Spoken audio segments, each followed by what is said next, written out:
When you're buying a homestead or if you have land, you need to consider the water resources you have on that land.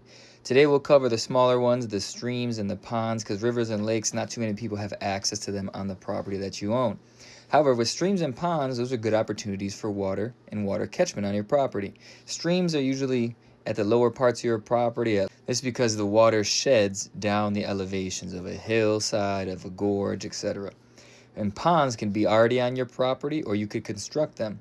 This is also where you can have a reservoir of water for irrigation in drier climates. You can have a pond.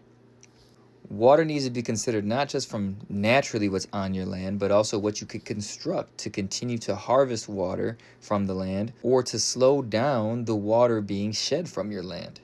Let's give you some examples. Rainwater harvesting. If you have a building or if you have a house on the property, you should take those downspouts and feed them into water tanks or water cisterns. You're going to be able to use that water fresh from the sky in order to irrigate or for potable uses around the property. Now, if you also have a lot of land, you might be able to do swales in order to slow down the shedding of the water from your land. So what is a swale? It's a water catchment basin that's on contour meaning on the same elevation. So let's imagine you're on the side of a hill and the hill is coming down and the water is running down the hill.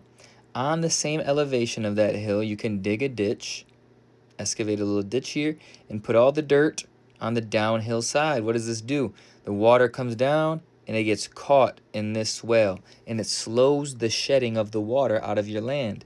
So now water will sit there and it'll seep into the ground. It'll recharge aquifers under the ground where water is able to reside in your land.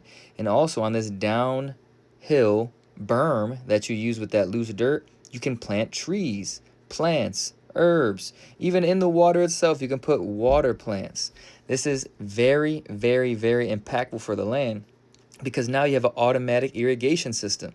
Even if it's a hot day, this body of water is slower, more than likely, to evaporate, especially if the sun, if this is a southern facing slope and the sun has to pierce through the tree canopy and other plants. The sun will not be able to reach it and won't be able to evaporate as fast, thus giving you more water for a longer time on your property to irrigate those trees. These are all things that you need to consider when you have a property or want to buy a property. What are the water resources already on the property that I could utilize? What are the opportunities to save or to slow the water on the property?